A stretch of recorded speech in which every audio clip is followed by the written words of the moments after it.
Hello friends, आप देख रहे हैं आपका चैनल शेयर बाजार विद आयुष। तो दोस्तों, हिंडनबर्ग की रिपोर्ट का हम सब वेट कर रहे थे और वो रिपोर्ट निकल कर आई। और रिपोर्ट कह सकते हैं काफ़ी ज़्यादा, आप सोच नहीं सकते एक ऐसी चीज़ निकल कर आ गई। बल्कि हिंडनबर्ग ने इस बार किसी कंपनी को दोस्तों यहाँ पर टारगेट नहीं किया है, बेसिकली सेबी को ही टारगेट कर दिया है। जी हाँ, Hindenburg alleges India market regulator chief held stake in offshore funds used by Adani group. यानी बेसिकली उनका आरोप जो है वो सीधा सेबी चीफ माधवीपुरी बुच के ऊपर है। उनका कहना है कि उनके द्वारा बेसिकली पैसा लगाया गया था किसके अंदर, ऑफशोर फंड्स, जो बेसिकली अडानी ग्रुप ने यूज़ किए। अब ये आप अपने आप में सोच सकते हैं कि कितनी इंटरेस्टिंग बात है कि हम सब सोच रहे थे कि किसी कंपनी के ऊपर हिंडनबर्ग इस बार फिर आएगी, फिर रिपोर्ट निकल कर आएगी। लेकिन जो अडानी सागा है वो बेसिकली हम कह सकते हैं ख़त्म नहीं हुआ है। वो बेसिकली अब आपको फिर से और एक नया रूप लेता हुआ दिख रहा है, ये साफ है।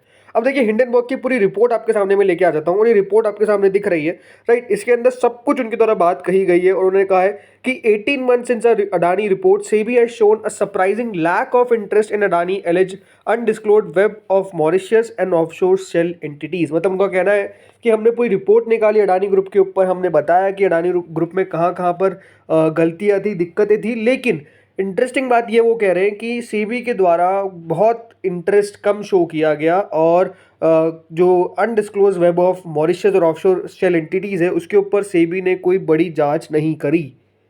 अब देखिए, ये बात साफ है कि हिंडनबर्ग एक फंड है जो बेसिकली शॉर्ट सेल करता है। इनका पैसा बनता है शॉर्ट सेल करके, और वो रिपोर्ट निकालते हैं ताकि जब वो शॉर्ट सेल कर रहे हो तो वो कहे कि देखो, हमने तो ये रिपोर्ट निकाली थी, इसके बेसिस पे हमने ये रिपोर्ट छापी और इसके बेसिस पे ही हमने बेसिकली यहाँ पर पोजीशंस लिए। लेकिन इंटरेस्टिंग बात क्या है कि देखिए, इस बार किसी कंपनी को टारगेट तो नहीं किया गया। जैसे मैंने कहा, अडानी ग्रुप का जो सागा है वो अभी भी कंटिन्यू कर रहा है। अडानी ग्रुप के ऊपर जो उनके आरोप थे वो अभी भी कंटिन्यू कर रहे हैं। उन्होंने काफ़ी चीज़ें देखी इसके ऊपर। उन्होंने कहा कि हमारे को ही सेबी ने बेसिकली शोकेस नोटिस दे दिया और उन्होंने साफ साफ कहा कि SEBI did not allege any factual errors in our 106 page analysis but instead claimed the disclosure around our short position, which we disclosed repeatedly, was deficient, arguing that we should have provided even more robust disclosure। ये दोस्तों उनके द्वारा साफ साफ कहा गया। लेकिन कह सकते हैं जिसने सबसे ज़्यादा इस रिपोर्ट के अंदर कह सकते हैं एक पूरा शॉकिंग क्लेम था, वो डेफिनेटली सेबी की चीफ को लेकर था। देखिए, उन्होंने साफ साफ क्या कहा, whistle blower document shows that Madhabi Buch, the current chairperson of SEBI, and her husband had stakes in both obscure offshore funds used in the Adani money siphoning scandal. मतलब सीधा दोस्तों यहाँ पर कह सकते हैं कि अडानी ग्रुप का जो कनेक्शन है वो सेबी चेयरपर्सन के साथ यहाँ पर एस्टेब्लिश करने की कोशिश की गई है। उनका कहना है साफ साफ यही है कि सेबी अडानी ग्रुप के खिलाफ इसलिए कोई जांच नहीं कर रही है बिकॉज सेबी चेयरपर्सन का इसके अंदर इंटरेस्ट है, राइट। अब आप समझ सकते हैं कि देखिए, ये बात सही है कि आपको समझना पड़ेगा कि ये एक फंड है जो बेसिकली शॉर्ट सेल करता है और अपनी बात बताने के लिए नो डाउट देखिए कंपनी बहुत सारे डॉक्यूमेंट्स ये पेश करता है, इसमें कोई डाउट नहीं है कि इंडियन वो, अगर आप यहाँ पर रिपोर्ट भी देखेंगे तो रिपोर्ट में इतनी सारी चीज़ें आपको दिखेगी कि एक बार आप खुद सोच में पड़ जाएंगे कि क्या बात सही है, राइट। लेकिन अपने आप में आपको समझना पड़ेगा कि जो चीज़ निकल कर आई थी पहले अडानी ग्रुप के ऊपर, इसके ऊपर सुप्रीम कोर्ट ने एक एक्सपर्ट कमेटी बैठाई थी, राइट। उस कमेटी की भी अगर आप फाइंडिंग्स देखेंगे तो वहाँ पर कुछ खास निकल कर नहीं आ पाया। लेकिन हाँ, ये बात सही है कि यहाँ पर जो सुप्रीम कोर्ट की भी फाइंडिंग्स थी, उन्होंने साफ साफ कहा था कि SEBI has been attempting to find out such contributors who have an economic interest in this FPIs, this is where it has hit a wall. मतलब जो सेबी पूरी जांच कर रही है उस जांच का कोई एक्चुअल कंक्लूजन निकल कर नहीं आ पा रहा है। जांच हो रही है, ठीक है, पता चल रहा है, बट उसका कोई फाइंडिंग्स जो है, राइट, उस पूरी जांच की निकल कर नहीं आ पा रही है, तो इसका कोई फायदा नहीं है, राइट। एग्जैक्टली ये सब हमको देखने को मिला और इसीलिए उन्होंने साफ साफ क्या कहा है कि we suspect SEBI unwillingness to take meaningful action against suspect in offshore fund in the Adani group may stem from chairperson Madhavi Buch complicity in using the exact same funds used by Vinod Adani, brother of Gautam Adani. To date, SEBI has taken no action against other suspect Adani's shareholders operated by Indian Infoline, EM, resurgent fund and emerging India focus funds. तो basically देखिए, इसमें IFL की बात की गई है, उनके through लगाया गया, ये कहा गया आईएफएल इसमें कोई इंक्लूडेड नहीं है। बट यहाँ पर जो इंटरेस्टिंग बात, जैसा मैंने कहा कि सेबी के चेयरपर्सन को बेसिकली यहाँ पर, जैसा मैंने कहा, पूरा अब एक रोल में लाने की कोशिश की जा रही है। उनको बताया जा रहा है कि ये भी एक पार्टी है, इसलिए बेसिकली इनके द्वारा जो एक्शन है वो नहीं लिया गया, राइट। तो इसमें आपको इंपॉर्टेंट पॉइंट बात बताता हूँ। लेकिन उन्होंने साफ साफ क्या कहा, 2017 से मार्च 2022 तक माधवी बुच एक होल टाइम मेंबर थी सेबी की, है बेसिकली अभी मेंबर, और इनका 100% इंटरेस्ट था एक ऑफशोर सिंगापुरियन कंसल्टिंग फर्म जिसको अगोरा पार्टनर्स के नाम से जाना जाता है। उन्होंने बताया कि 16 मार्च 2022 को 2 week after appointment as SEBI chairperson उन्होंने अपना जो भी स्टेक था वो ट्रांसफ़र कर दिया उनके हस्बैंड के नाम में।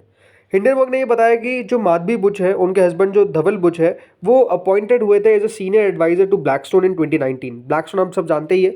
While she was a whole-time member of SEBI, although according to his LinkedIn profile, he had never worked for a fund in the real estate or capital markets। मतलब उन्होंने बताया कि जो धवल बुच जो इनके पति है, उनकी जो ब्लैकस्टोन के अंदर नौकरी आप कह सकते हैं एज अ सीनियर एडवाइजर लगी, लेकिन ब्लैकस्टोन में जो काम करती है उस काम का इनका कोई लेना देना नहीं है, ये बेसिकली उन्होंने बताया।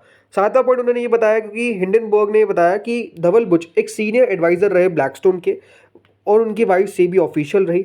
ब्लैकस्टोन स्पॉन्सर्ड माइंड स्पेस और नेक्सस सिलेक्ट ट्रस्ट रीट, आप याद होगा कि रीट के आईपीओज आए थे, राइट। तो रीट के आईपीओज को फेमस करने में भी उनका कहना है कि देखिए यहाँ पर जो सेबी के चेयरपर्सन है उनका हाथ है। इसके अलावा उन्होंने ये भी कहा कि हिंडनबर्ग ने कहा कि SEBI approved significant changes to India's REIT regulations while Dhaval Buch served as an advisor to Blackstone। मतलब उन्होंने बताया कि सेबी ने बहुत चेंजेस किए रीट के अंदर, मतलब एक फ़ायदा उठाने की कोशिश करी।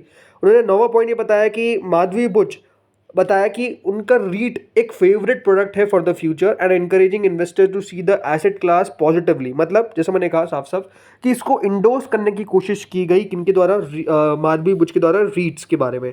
और 10वां पॉइंट उन्होंने बताया कि Madhabi Buch allege own 99% of Indian consulting company Agora Advisory, of which her husband is a director. In 2022 this entity reported $261,000 revenue from consulting, 4.4 times her disclose salary at SEBI.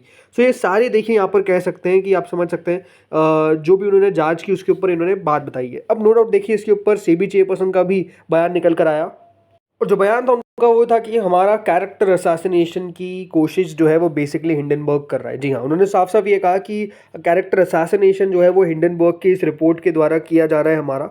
और इसके ऊपर उन्होंने काफ़ी कुछ और भी कहा, जैसे कि अगर आप इंटरेस्टिंग बात समझेंगे तो उन्होंने ये कहा है, देखिए जो अच्छी बात है कि वो सारे फाइनेंशियल डॉक्यूमेंट्स जो है वो बेसिकली यहाँ पर डिस्क्लोज करेंगे। उन्होंने कहा कि the SEBI chief also said in the statement they are ready to disclose any financial document if sought by authorities. मतलब अगर मान लीजिए सरकारी एजेंसीज के द्वारा कोई उनसे डॉक्यूमेंट्स मांगे जाते हैं तो वो सारे डॉक्यूमेंट्स को बताएंगी, वो बताएंगे कि हाँ कौन कौन से डॉक्यूमेंट्स। उन्होंने साफ साफ देखिए लिखा, against us we would like to state that we strongly deny the baseless allegations and insinuations made in the report. The same are devoid of any truth. Our life and finances are an open book. All disclosures as required have already been furnished to SEBI over the years.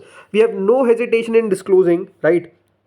साफ साफ उन्होंने कहा disclosing any and all financial documents including those that relate to the period when we were strictly private citizen to any further to any and every authority that may seek them। मतलब basically उनका कहना है SEBI chief का कि अगर यहाँ पर जो भी एलिगेशंस लगाए गए, सबसे बड़ी बात तो वो सारे बेसलेस है, सारे गलत है। दूसरी बात उन्होंने कही कि अगर कोई एजेंसीज हमसे कोई डॉक्यूमेंट्स मांगती है तो हम उस डॉक्यूमेंट्स को भी प्रोवाइड कर सकते हैं। हमने सारे डिस्क्लोजर सेबी को पहले भी कर रखे हैं, आगे भी करते रहेंगे, ये बेसिकली कहा गया है।